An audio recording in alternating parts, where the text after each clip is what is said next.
When your music rocks and your station rocks.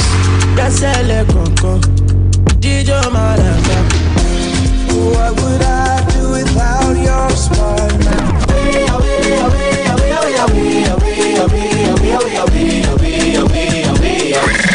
Ready, set, it's going down. Right here at Yes Media Academy Radio. The rhythm goes on.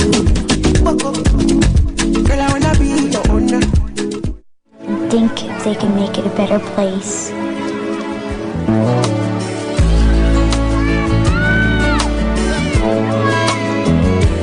There's a place in your heart, and I know that it is love. And this place is much brighter than tomorrow.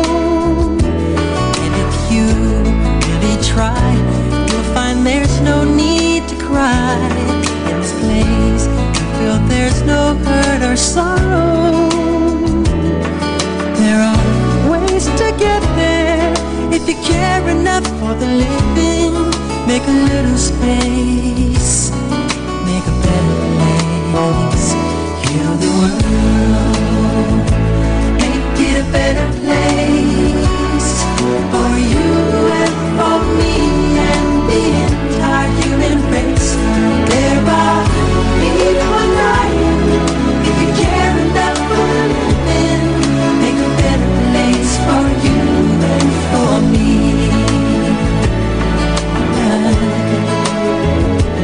If you want to know why, there's a love that cannot lie. Love is strong, it only cares for joyful giving. If we try, we shall see.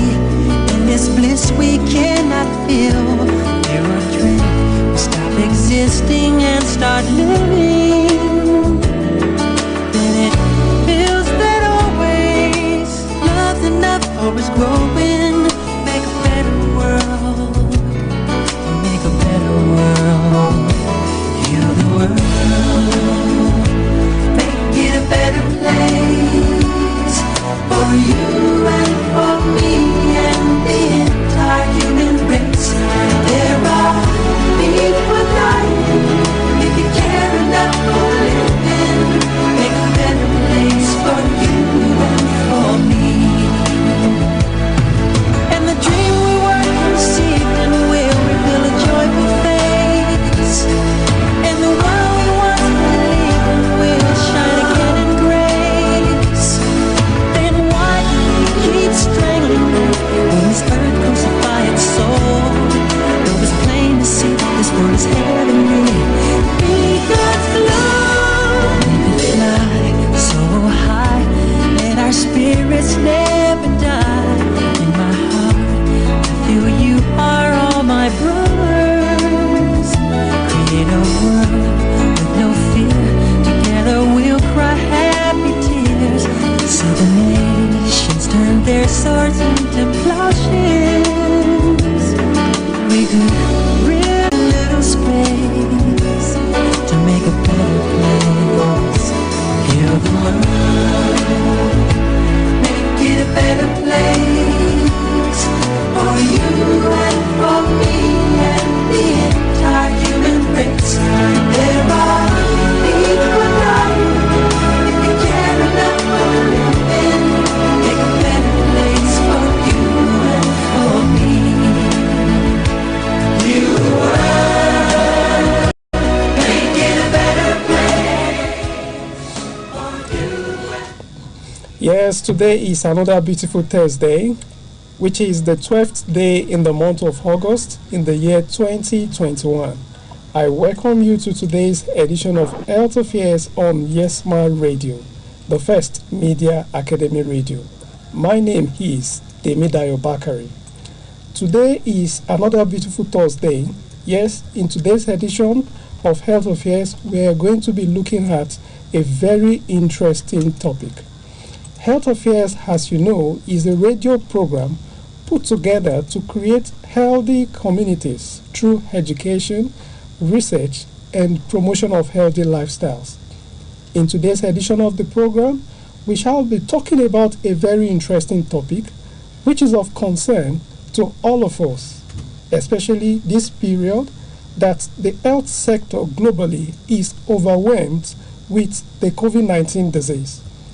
The topic for today's discussion is Doctors' Strike, Impact on Achieving Universal Health Coverage in Nigeria. We have to appreciate the healthcare professionals and others working with them for ensuring that our health is being protected at all times. This is not the time for our health sector not to be functioning properly.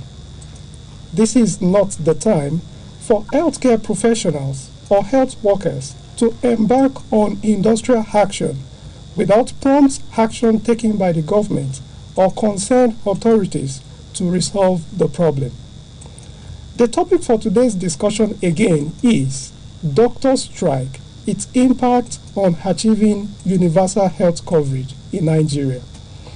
Yes, according to the World Health Organization, universal health coverage means that all individuals receive the health services they need without suffering financial hardship. It includes the full spectrum of essential quality health services, from health promotion to prevention, treatment, rehabilitation, and palliative care across life course. To achieve universal health coverage, adequate and competent health care workers with optimal skills mixed at facility, outreach, and community level are very important. They have to be equitably distributed, adequately supported, and enjoy decent work. Universal health coverage strategies enable everyone to have access to the services that address the most significant causes of disease and death, and ensures that the quality of those services is good enough to improve the health of the people who receive them. What is the situation of health sector in our country, Nigeria? Are we getting closer to achieving the universal health coverage? What can be done to prevent healthcare professionals or health workers from engaging on strike? You will recall that resident doctors in Nigeria resumed nationwide strike on Monday, 2nd of August in the year 2021. While government is making an effort to respond to their requests so as to get them back to work, there is a need for the two parties to ensure that lasting solution is provided. When two elephants are fighting, the grasses that are present on the ground are the ones that suffer. In this case, patients are the ones suffering. Achieving universal health coverage will be difficult if healthcare professionals or health workers are not given required attention and resources. Yes, in today's edition of Health Affairs, my guest is going to be joining us over the phone.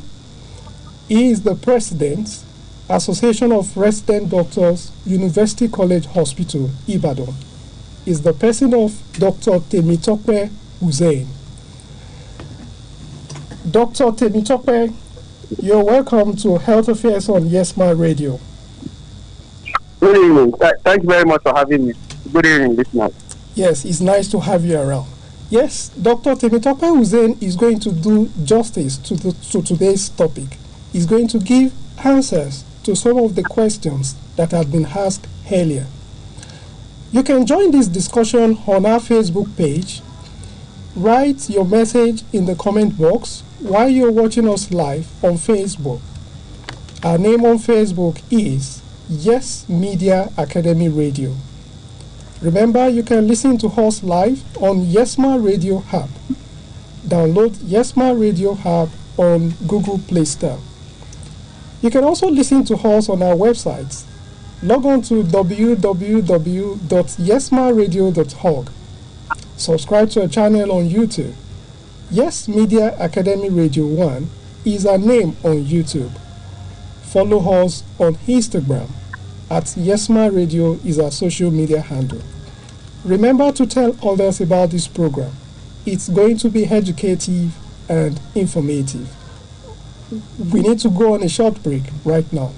Stay tuned.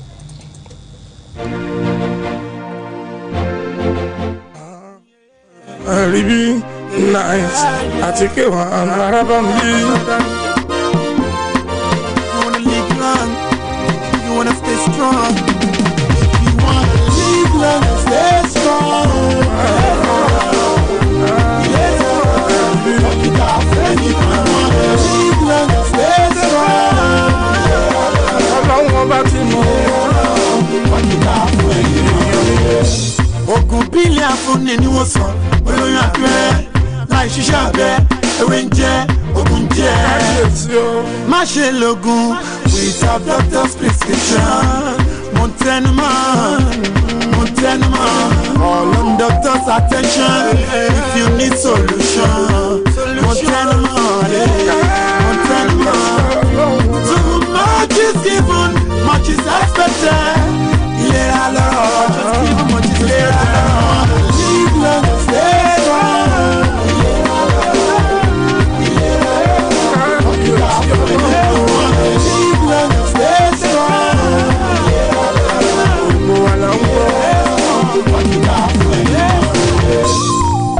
Ìwọ Sátidé aláboyún ẹ̀ múra o. Bó bá ṣe bí ẹni gbà rẹ̀, àbíkọ́jú máa ṣú. Aláboyún oníbò mìíràn tó lè lọ kọjá sí ìbìtú. Orí pélé ra lọ́rọ̀ o. Àgbo ṣe dáadáa bá aláboyún ṣùgbọ́n ẹ má ṣe ṣe ìwọ sọ sílẹ̀ o. Ẹ ò gbọ́dọ̀ dọ́kùn o, láì ṣàṣẹ dọ́kùn o. Live long and stay strong. Fuck it off when you wanna live long and stay strong.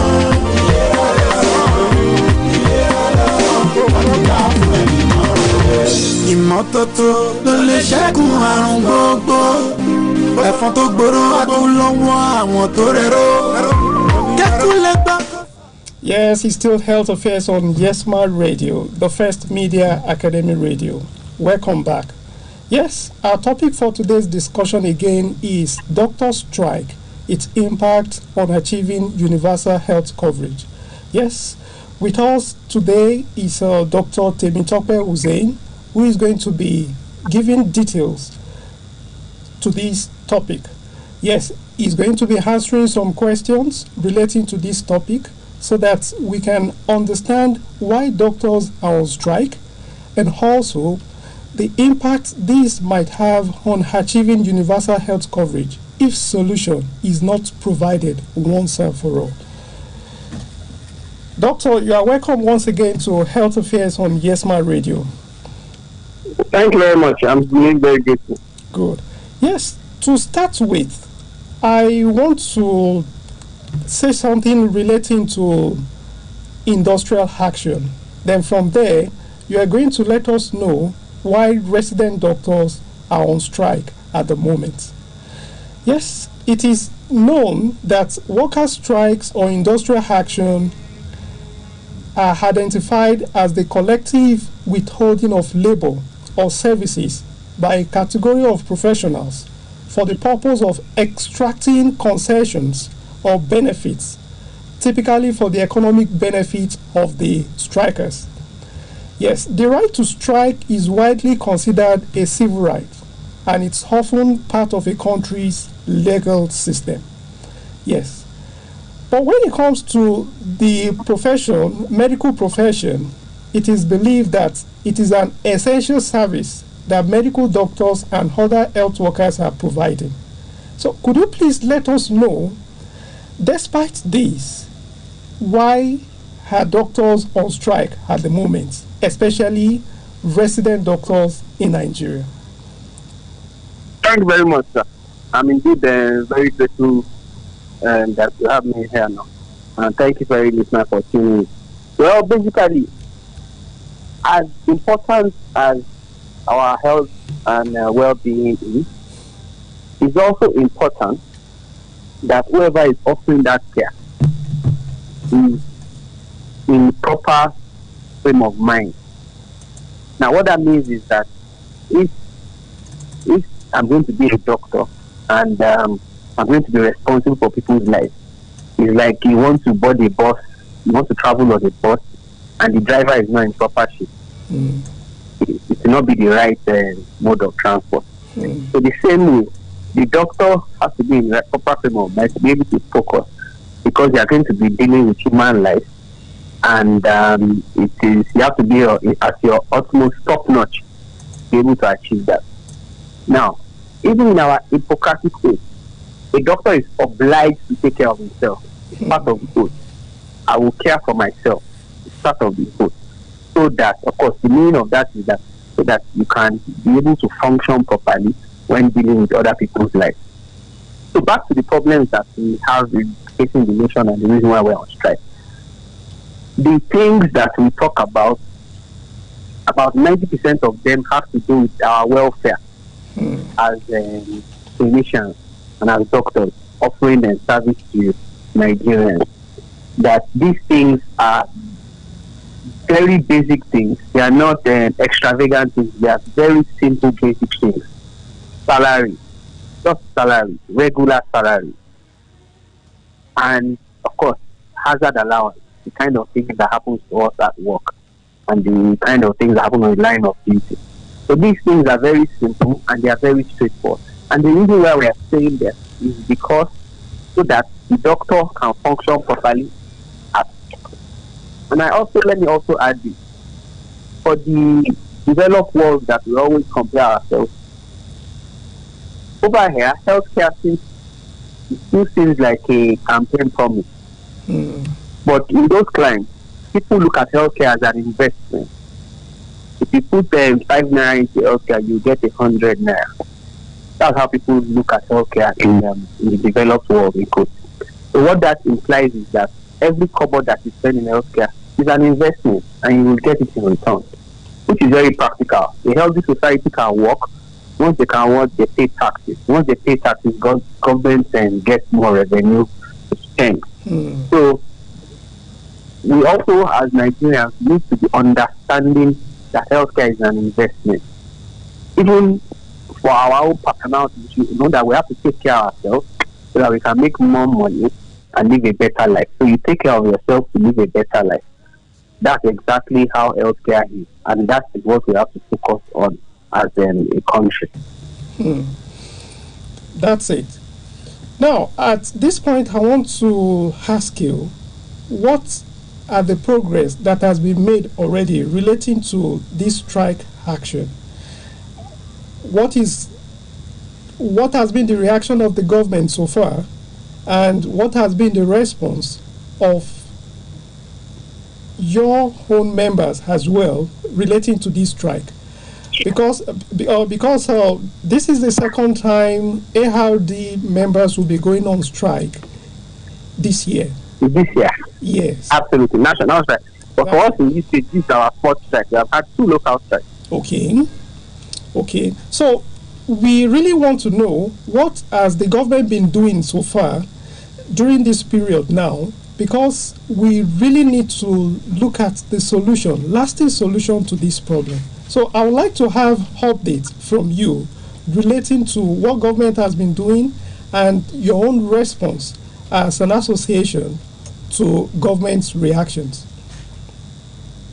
Thank you very much. Well, initially when the strike started, we had about a series of meetings with the House of Representatives who had tried to look at how they can intervene in solving the matter.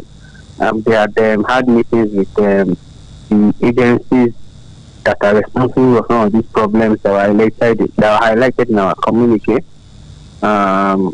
to resolve some of these matters. I think they had about 2 or 3 meetings, lasting as much as 4 or 5 hours to resolve this matter. But of course, and after that, we're also having meetings with the Federal Ministry of Health. And then, well, a lot of efforts are going on, but we've not really made a lot of progress. And calling off the strike is not on the table yet. So, well, we hope that negotiations will continue. And by the grace of God, we hope that things can get better so that we can go back to work.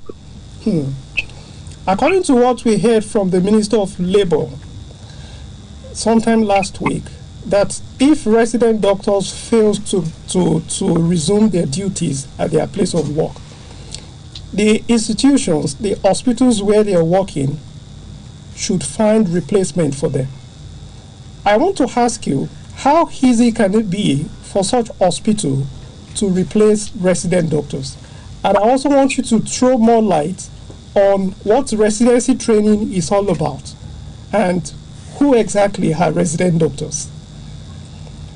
Okay, thank you very much. Well, so resident doctors are doctors that are in teaching hospitals and some medical centers that are trying to specialize in an arm of medicine. So, for example, maybe surgical, ENT, eye, nose, and throat, dental, community health, anesthesia, O&G, pediatrics, nephrology, and all the different units and sections that we have.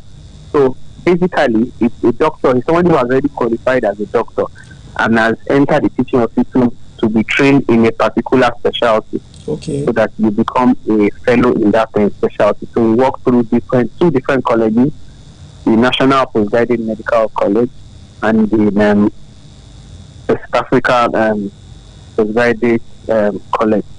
Okay. So basically you are in training and it varies. Some specialties 5 years, some 7 years.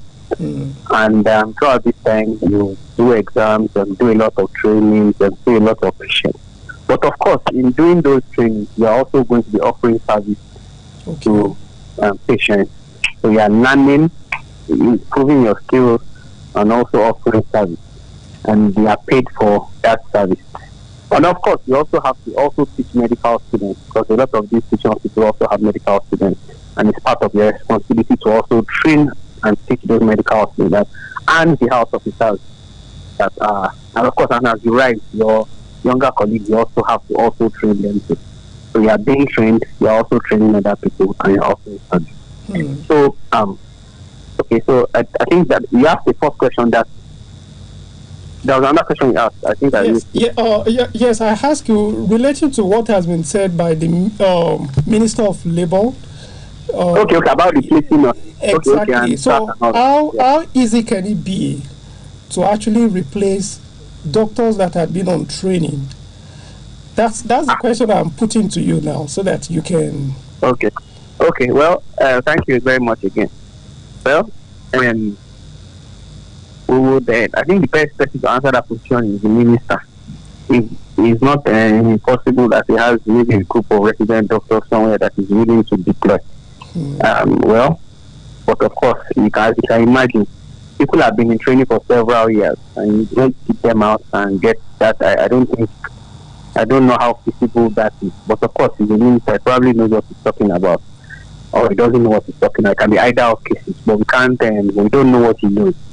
Anyway, but more importantly, the things we are talking about, the things we are agitating for, and our demands are all very, very serious issues.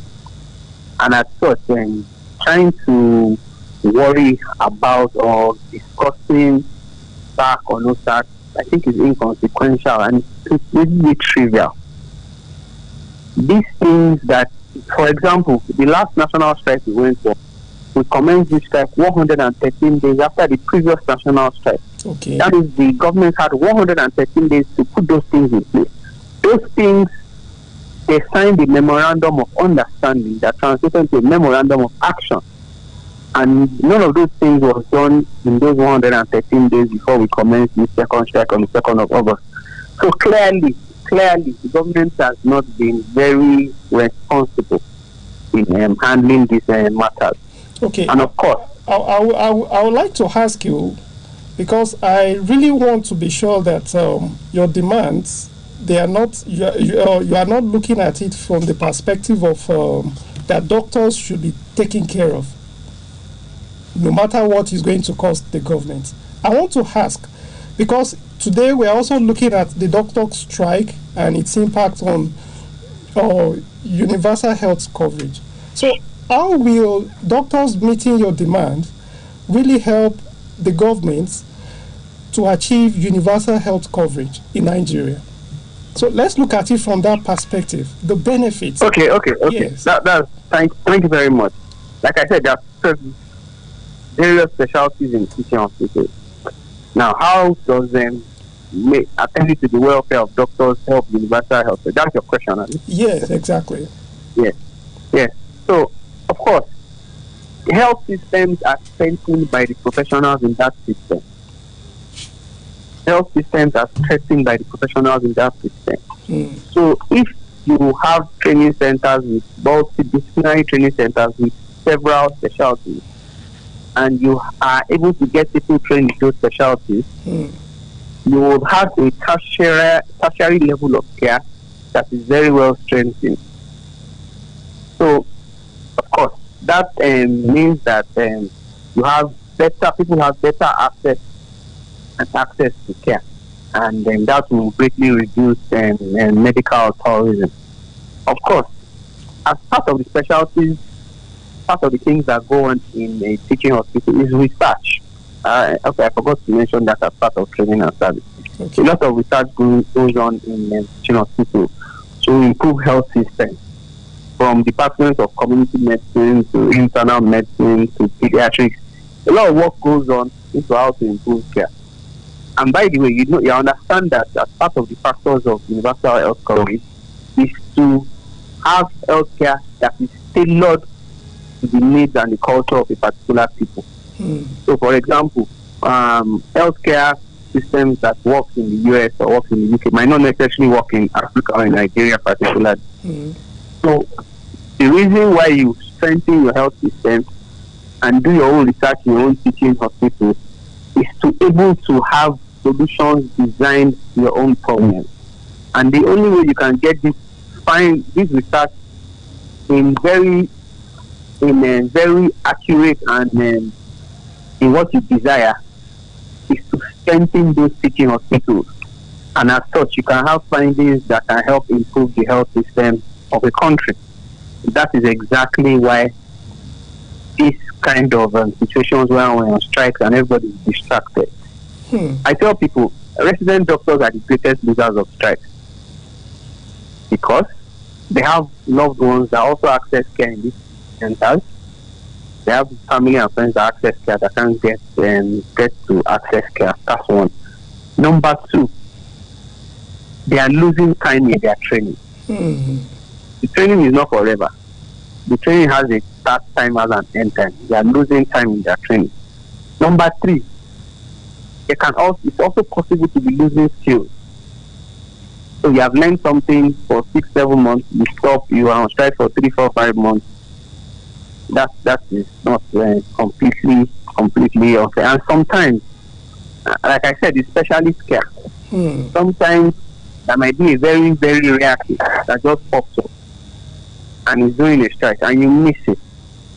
That's how medicine does. So there are some disease conditions that you probably see in 1 in 10 million or 1 in 100 million. It does it. It's extremely rare cases.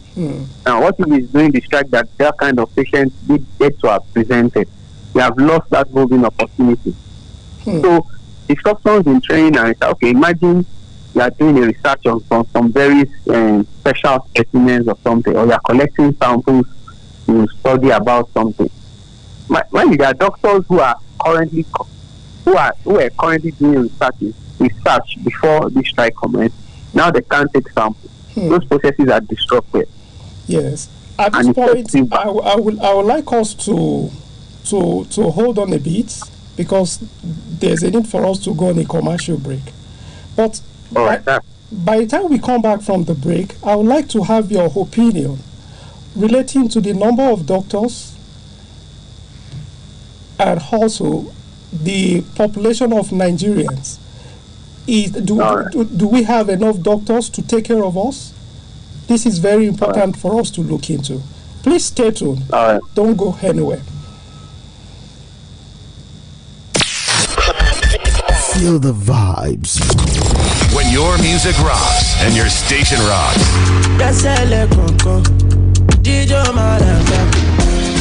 what would I do without your smile now?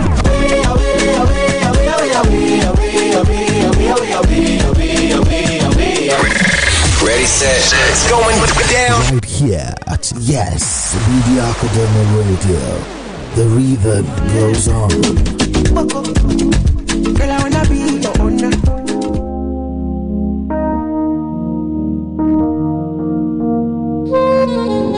Hi there, dear listener. There are several ways to listen to Yesma Radio. You can listen to Yesma Radio live webcast, or you can stream online across all major platforms like yesmaradio.org, radio.net, tvradiotuner.com, streammeter.com, liveradio.ie, radiogarden.com, mytunerradio.com, liveonlineradio.net, streamfinder.com, onlineradiobox.com, oiradio.co. You can also follow us on Facebook at Yes Media Academy Radio, as well as YouTube, Instagram, and Twitter at Yesma Radio. You can also download our Yesma Radio app on Google Play Store. Yesma Radio, truly the first media academy radio.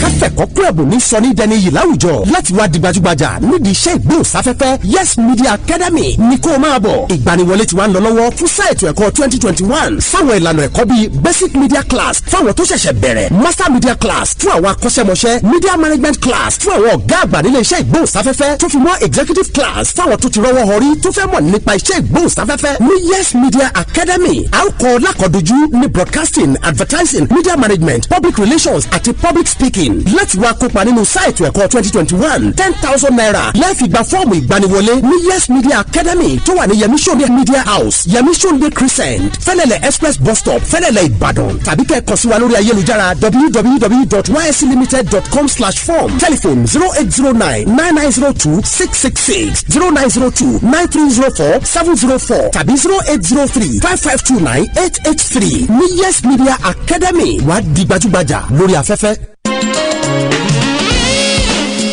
Yes Media Academy calling. The second diet of Yes Media Academy's Media and Communication Training Program begins 2021. Are you interested in improving your knowledge and skill in broadcasting, journalism, advertising, public relations, and public speaking? Yes Media Academy is the place for you to acquire the much-needed training. A graduate of the Academy attests to this fact. My name is Dr. Temidayo Bakari. I'm a veterinary doctor with special interest in public health promotion. With my training at Yes Media Academy, my media and communication skills have improved. That's it. The opportunity is here again. Don't miss it. Obtain your admission form at Yemi Sonde Media House, Yemi Sonde Crescent, off Fẹ́lẹ́lẹ̀ Express bus stop, Fẹ́lẹ́lẹ̀ Ìbàdàn, at 10,000 naira only. The form is also available online at www.ysclimited.com/form. For further inquiries, please call us on 080-999-02666, 0902-9304-704, or 0803-552-9883. Yes Media Academy, for practical training in media and communication. Are you there? No. You know me, when I see people that are doing well, I tell them specially, I say, oh, you are doing well. No. But if you know you now want to be doing well specially, you must be listening to Yesma Radio. If you are not listening to Yesma Radio, you are not doing well. Why? Because Yesma Radio is the first media academy radio. You get it now. So you must be listening to Yesma Radio. So if you want to be fantabulous, if you want me to freaky your account, listen to Yesma Radio. Are you there? All right, you're doing well. All the hits, one station. Yes Media Academy Radio. The #1 hit music station. I think they can make it a better place.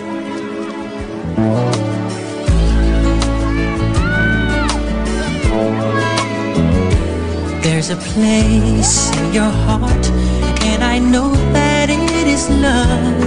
And this place is much brighter than tomorrow. And if you really try, you'll find there's no need to cry. In this place, you feel there's no hurt or sorrow. There are ways to get there if you care enough for the living. Make a little space, make a better place. Heal the world, make it a better place for you and for me and the entire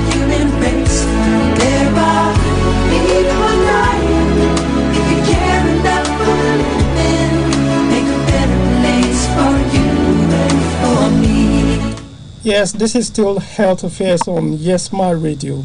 In case you're just joining us, we've been talking about doctor strike and its impact on achieving universal health coverage. And I have as our guest for today, Dr. Temitope Hussein. He is the president of Association of Resident Doctors, UCH, Ibadan. So let's have your questions or contributions. You can call our studio lines 0811-440-4497. That's our studio line. You can also call 0704-649-5414. You can also drop your comment on our Facebook page. Yes, Media Academy Radio. That's our name on Facebook. Yes, back to the discussion.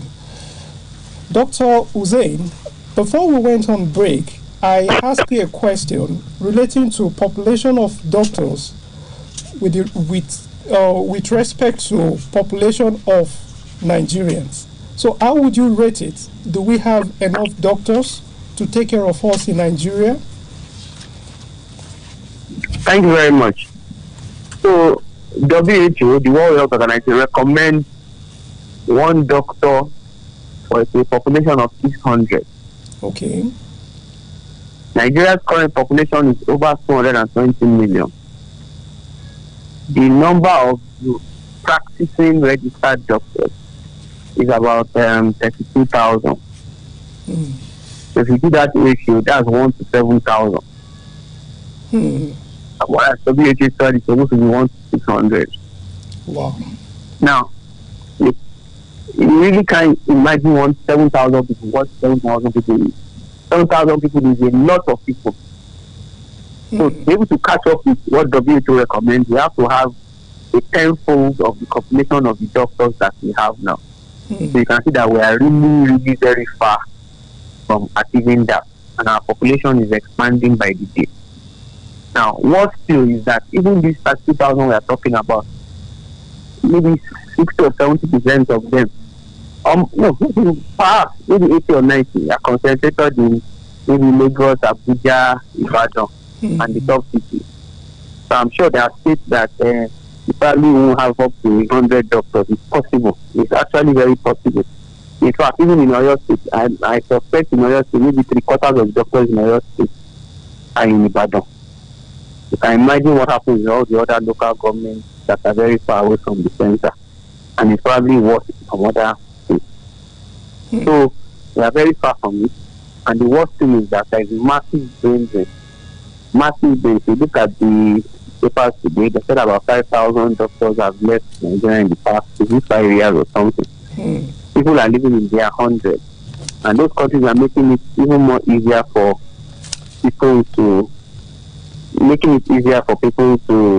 move out. All the countries are making it easier, and they are worsening our own health system. That is why we are told that.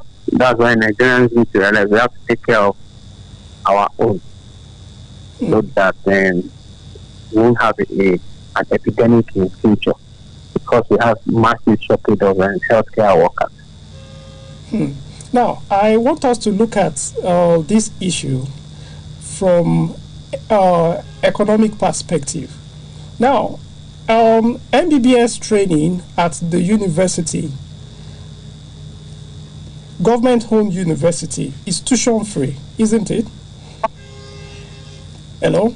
Well, not tuition. Well, tuition is highly subsidized. I think it's just like that. Highly subsidized. Good. Now, also the training of doctors at the residency level too, it's also been supported by the government. Don't you think? At that level, sorry, let's not mix it up. Okay. Medical school training, there are two different things. Okay. For residency training, you are offering service. Okay, offering service.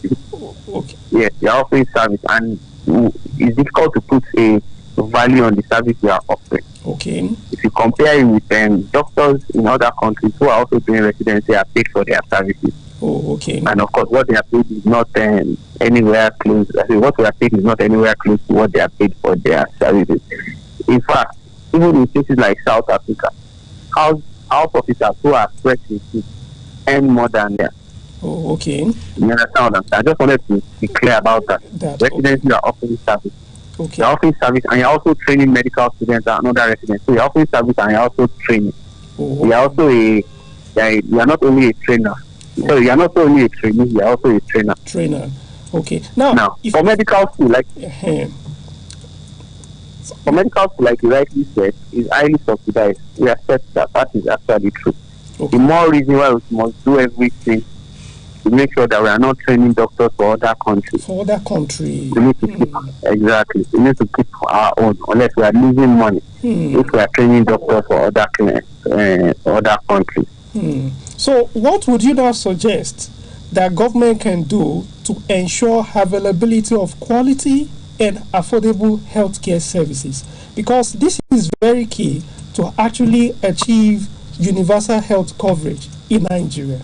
What can the government do? Thank you very much for that question. Very simple. Very, very simple. Number one, we must go back to the real definition of the 3 tiers of healthcare: primary, secondary, tertiary. And make sure that now we usually operate the hourglass, where we just have a lot of primary centers, no secondary centers, and the tertiary center. I can tell you that 3/4 of the patients in this state are not supposed to be here. Some are supposed to be at the primary care centers, some at the secondary care centers. Okay. So what that simply means is that there will be less pressure on the tertiary centers, so they can concentrate on research and training. The case of malaria is not supposed to be in this stage. The case of cough catarrh is not supposed to be in this stage. Hypertension is not supposed to be in this stage. Diabetes is not supposed to be in this stage. They are supposed to be spread across the primary and the secondary health center. Okay. So it's only when they start having complications that is difficult to manage that they will get to the tertiary centers. Now, also, primary healthcare centers are such that, for example, if you have a street or 2 streets, you have a health post that will cover a very small geographic area, such that even at that level, the health post knows, the doctor or the nurse there knows perhaps everybody living around that area. And they have a register. You have what we call an at-risk register. You know who is hypertensive in that area. You know who is diabetic. You know who is pregnant. You know where the pregnant woman lives. You know who has not been coming for antenatal. You know the child that is sickle cell. You know the child that has rheumatism. You know the child that has epilepsy. You understand what I'm saying? Yes, yes. That's such that you can meet the needs of that immediate community. So, for example, we are managing a child who has fever, and we have done a malaria parasite test. It's not malaria, the fever is still there, and you are not succeeding at the primary health center. Then you refer to the secondary health center. Without getting the secondary health center, if the problem is solved, they refer back. There's something we call the back referral. Okay. Send back to the primary health center, and the health post or the primary place continues to manage the child. Or if the child gets down and the child still doesn't feel better, and this is getting more complicated, this is a rare one, what is going on here? It's sent to the tertiary center. When they solve the problem and say, okay, this child has this disease that is going to be chronic, but we are treated in, the complications are gone, we send back to the secondary and then back to the primary. Okay. You come to the tertiary center every 6 months, but you visit the secondary center every 2 months. You visit the primary center every week or every other day to make sure that we are getting your medication. So if you want to strengthen our health system, we should concentrate on making sure that we have a proper health system division according to its all and the laid down there, primary, secondary health system, such that there is less pressure on any particular unit. Now imagine we had for example, let's use Oyo State as a case study now. Imagine we had a very strong, the Oyo State government is doing a lot, but of course they can also always do more. And we have a very strong primary center, secondary health center. If the state is on strike, it's research and training that will really be affected as compared to patient care, because they can access care at the secondary centers and at the primary centers. You understand what I'm saying? Yes, I do. So in trying to strengthen the healthcare system, we should go back and really define those centers and strengthen each of those levels of care. Okay. Now, I also want to ask, relating to making the healthcare services affordable for the patients, because with what you've explained now, it will mean that government will still need to employ more doctors, more pharmacists, more nurses. Absolutely. So they are going to expend more.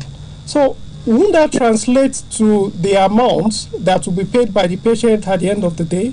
Will patients not have the need to pay more if this is put in place? Very simple. Okay. Very, very simple. When we go back to healthcare insurance. Oh, okay. Healthcare insurance. The pay is starting when you are healthy. You pay for when you are sick. They are subsidizing for everybody. If you are rich, you can pass with a particular percentage. If you are not very rich, you can still pass with a particular percentage. The rich subsidizes for the poor. You can have a social health insurance, you can have a capitalist health insurance, a community-based health insurance. Who can come together as groups. Imagine all the Okada riders in your state paying they make some money, paying 500 naira what they make every day into a healthcare system, a community-based healthcare system for Okada riders. So any one of them that has, imagine, I'm sure we probably have more than 2,000 or 3,000, if not more, much more, Okadas in Ibadan. Imagine each one of them believing a system and putting 500 naira into that system every day. I'm sure you know how much that will amount to every day. That's it. So somebody has an accident, blah, blah, that system will take care of you. And of course, it's not every day somebody will have an accident. Yes. And it's not every day everybody will. Some people will never need to access that portfolio. So that's the advantage of a health insurance scheme.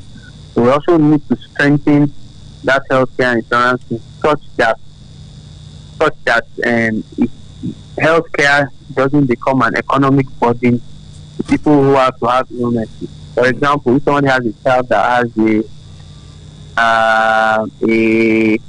a congenital anomaly, maybe some or sickle cell disease or something, the parents don't have to bear the burden alone.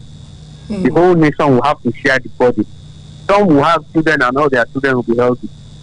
Some will have one or two and some children will be sick from when they are born. People have to. So when you have health insurance, you are sharing everybody's body.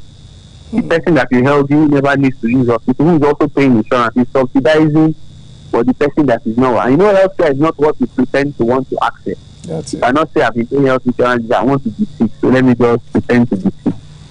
You understand what I'm saying? Yes, I do. So health insurance is somewhere that we really have to strengthen so that it becomes less burden for government. In fact, imagine the scenario I described for you about Okada riders dropping a percentage of their income every day.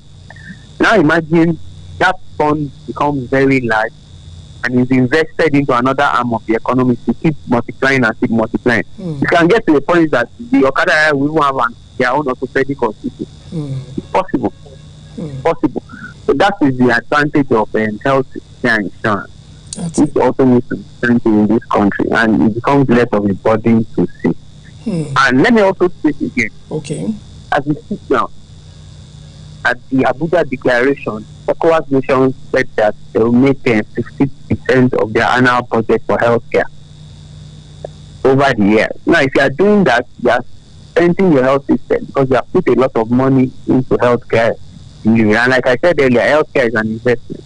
As we speak now, Nigeria's budget for this year was about 13 trillion. Okay. If I'm not mistaken, 13.11 trillion. The budget for the Ministry of Health was 583.5 billion. That is exactly 4.07%. Really? And it's supposed to be 15%. You still have a long way to go. When you're spending 4% of your budget on healthcare, 4%, it's actually 4% on healthcare. So those are the things that are still not making us get things right with our healthcare system. So by the time all these things happen, we will improve our health system.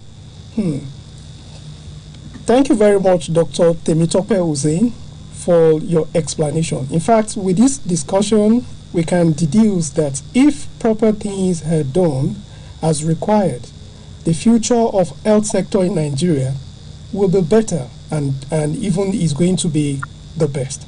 Thank you so much for your contribution on today's program, Health Affairs.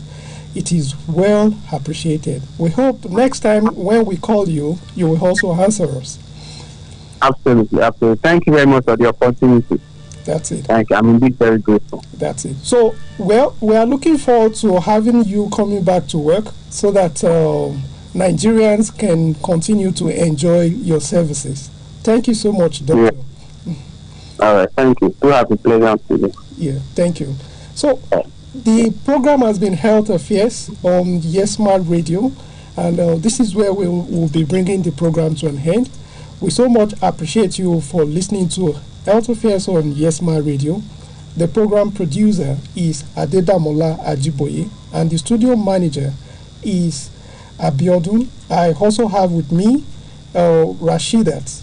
Yes, join us again next week Thursday for another edition of the program.